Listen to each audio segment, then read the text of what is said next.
अवैध निर्माण के ध्वस्तीकरण के चलते लगी आग में 2 महिलाओं की मौत होने के बाद अब सियासी पारा भी लगातार बढ़ता चला जा रहा है। हम मौजूद हैं इस वक्त कानपुर देहात के मडौली गांव में और हम आपको तस्वीरें दिखा सकते हैं कि चारों तरफ आप देख सकते हैं हजारों की संख्या में यहां पर ग्रामीण इकट्ठा हैं और साथ ही साथ यहाँ पर पुलिस का जो महकमा है, प्रशासन का जो महकमा है, वो पूरा महकमा पूरा लाव लश्कर के साथ यहाँ पर मुस्तैद नज़र आ रहा है। फ़िलहाल प्रशासन जो है वो इस शव के पोस्टमार्टम की कराने के लिए कवायद करता नज़र आ रहा है, लेकिन फ़िलहाल कोई भी संभावनाएं अभी नज़र नहीं आ रही हैं। तमाम राजनीतिक दल के बड़े दिग्गज अब कानपुर देहात के मडौली गाँव में पहुँचने लगे हैं। हमारे साथ कानपुर देहात में पहुंचे कांग्रेस के प्रतिनिधि मंडल में अनिल यादव जी आए हैं। अनिल यादव प्रांतीय अध्यक्ष हैं। हम उनसे बात करेंगे कि आखिर इस पूरे मामले में कौन सी तस्वीरें सामने आ रही हैं निकलकर। अनिल जी, ये बताइए कि अब क्या देखने को मिल रहा है, आप यहाँ मौके पर हैं, क्या चीज़ें सामने आई हैं? देखिए, हमसे ज़्यादा तो लोगों को मीडिया ने इसको देखा है।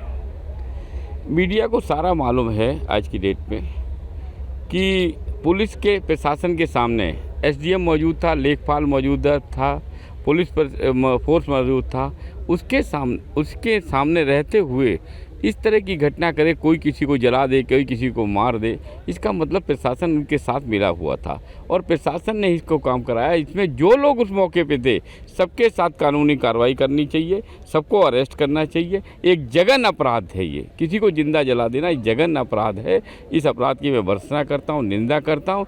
इस तरह के अगर ये कांड होते रहे तो जनता का विश्वास इस कानून से और इस न्याय व्यवस्था से हट जाएगा, तो लोग अपने हाथ में आने वाले समय में हथियार उठा लेंगे। इसी तरह लोग नक्सलिस्ट पैदा करें। लगातार इस घटना मैं देहातों में देख रहा हूँ। कहीं किसी गरीब दलित को जला दिया जाता है, कहीं किसी गरीब को जला दिया जाता है, कहीं किसी गरीब की झोपड़ी में आग लगा दी जाती, कहीं किसी के साथ ज़बरदस्ती बलात्कार हो जाता है।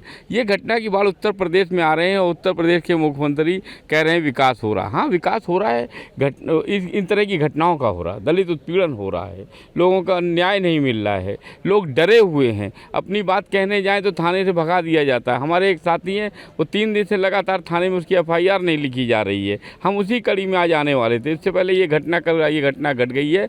तो चारों तरफ एक भय का माहौल, आतंक का माहौल ये प्रशासन बना रहा है। प्रशासन की तरफ से एक बात कही जा रही है कि ये जो आग लगी है ये पीड़ित परिवार की ही तरफ से लगाई गई है, गलती हो गई। जो जेसीबी का जो वीडियो वायरल हुआ था कि जिसमें जेसीबी इस पूरे झोपड़ी को गिराते हुई दिख रही है, उनका कहना है कि ये जो झोपड़ी गिराने के लिए नहीं बल्कि जिस छप्पर में आग लगी थी उस छप्पर को किनारे करने के लिए प्रयास किया गया। क्यों लाई गई थी जेसीबी? कोई यहाँ तो होगी नहीं, जेसीबी लाई क्यों गई थी?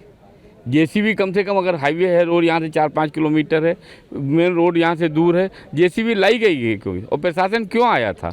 ध्वस्तीकरण की बात थी, अवैध कब्जा था, ग्राम समाज की ज़मीन पे बताया जा रहा है कब्जा। ऐसे तमाम अवैध कब्जे हैं जिस तरह के जितने इन्होंने इस ज्ञान लिया है।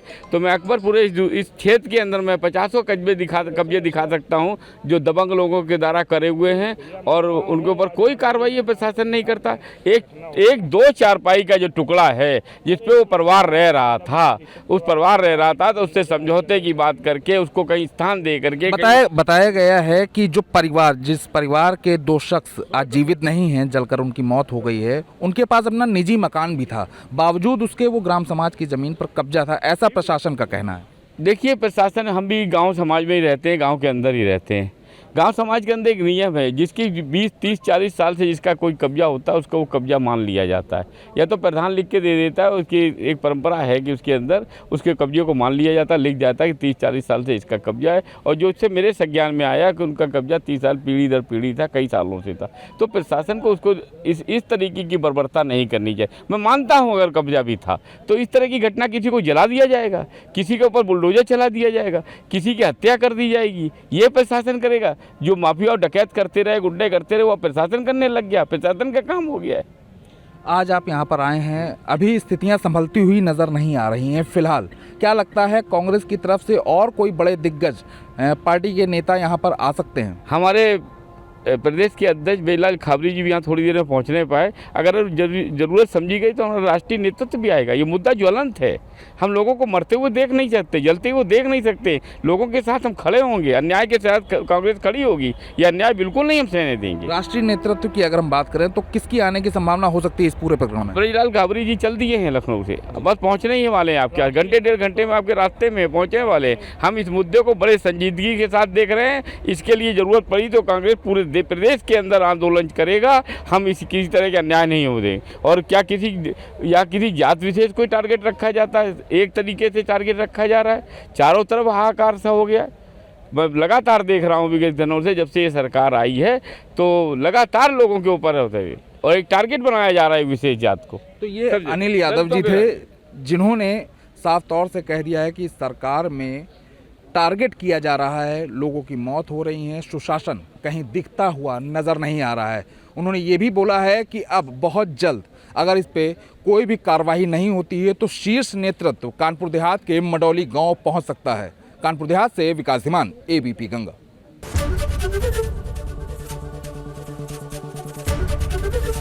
एबीपी गंगा, खबर आपकी, जुबान आपकी।